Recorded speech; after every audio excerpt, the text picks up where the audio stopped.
सर्व कबड्डी खेळाडू आणि एवढ्या मोठ्या प्रमाणामध्ये हे सामने पाहायला आलेले ठाणेकर रसिक क्रीडा प्रेमी सगळ्यांचं मनापासून मी अभिनंदन करतो, मनापासून शुभेच्छा देतो।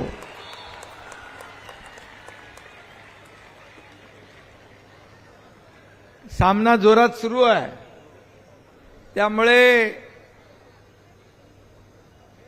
आणि सर्व कबड्डी स्पर्धक जे आहेत त्यांचेही मनापासून अभिनंदन करतो।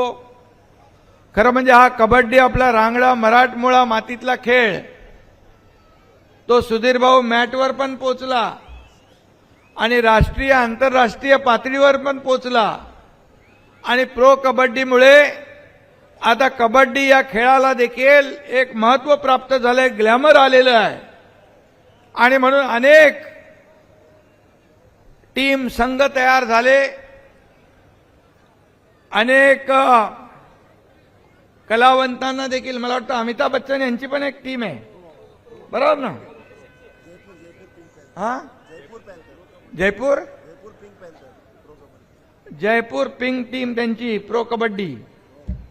आणि मला सांगायला अभिमान वाटतो की या राज्यामधली पहिली आपली ठाणे महापालिका आहे की त्या महापालिकेने कबड्डी संघ तयार केला आहे आणि कबड्डीला प्रोत्साहन दिलेलं आहे।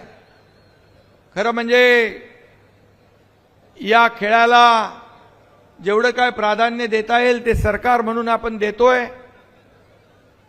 आज हे मुख्यमंत्री चषक आहे, संजय वाघुले, कृष्णा पाटील यांचं मनापासून अभिनंदन केलं पाहिजे।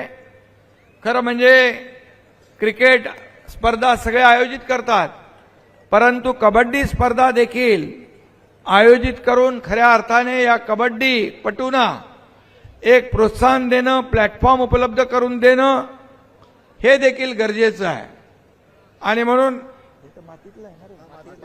पण मैदान बघा सुधीर भाऊ, मातीचं मैदान आहे, पण बघा मैदान कसं छान केलेलं आहे। ज्यांनी हे मैदान तयार केलं त्यांचंही अभिनंदन करायला पाहिजे, त्यांनाही शुभेच्छा द्यायला पाहिजे। आणि सरकार म्हणून आपण अगोदर खेळाची बक्षिसं आणि पहिल्या कबड्डीला फक्त ट्रॉफी मिळायची, ढाल मिळायची, ढाल, पण आता मोठे चषक मिळतात, मोठ्या प्रमाणात बक्षिसं असतात। सुधीर भाऊंनी देखील ते हाताळले। आपण या खेळाडूंना प्रोत्साहन देण्यासाठी या सर्व खेळांना प्राधान्य दिलेलं आहे आणि या खेळामध्ये कबड्डीमध्ये सगळ्यात महत्त्वाचं पकड असते, पकड आणि चढाई। पकड ज्याची मजबूत त्याचा संघ मजबूत आणि म्हणून कोणी कोणी एका चढाईमध्ये आतमध्ये घुसून बरेच लोक आउट करतात। तसं सुधीर भाऊ आपण 2022 मध्ये चांगली चढाई करून सगळा संघ बाद केला होता। एका चढाईत 40 जण आउट करायचं का? आणि पकड देखील महत्वाची आहे। त्यामुळे सर्व खेळाडूंना मी गमतीचा भाग आहे, गेले 2.5 वर्ष महायुतीचं सरकार या खेळांना प्राधान्य आपण दिलं। मग कबड्डी असेल, गोविंदा असेल, प्रो गोविंदा पण आपणच केला आणि अशा अनेक खेळांना आपण प्राधान्य दिलेलं आहे।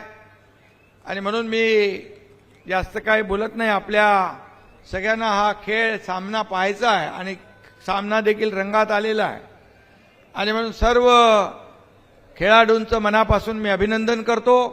हा एक सांघिक भावनेने खेळणारा खेळ आहे आणि म्हणून सगळ्यांना शुभेच्छा देतो।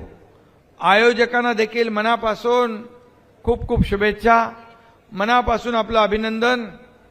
दरवर्षी करणार ना आता? अरे मी तर कायम तुझ्या बरोबर आहे ना।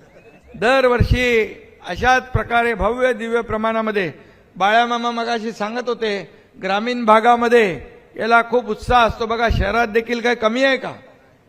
सगळे आमचे ही गर्दी जी आहे दर्दी आहे, एक कबड्डीची दर्दी आहेत सगळे, आणि म्हणून शहरात देखील या ठिकाणी या कबड्डीला प्रोत्साहन देणारे दर्शक या ठिकाणी उपस्थित आहेत. त्यांचंही मनापासून मी स्वागत करतो आणि दरवर्षी अशाच प्रकारचे सामने आपण आयोजित करा या शुभेच्छा देतो. धन्यवाद. जय हिंद, जय महाराष्ट्र. एबीपी माझा, उघडा डोळे बघा नीट.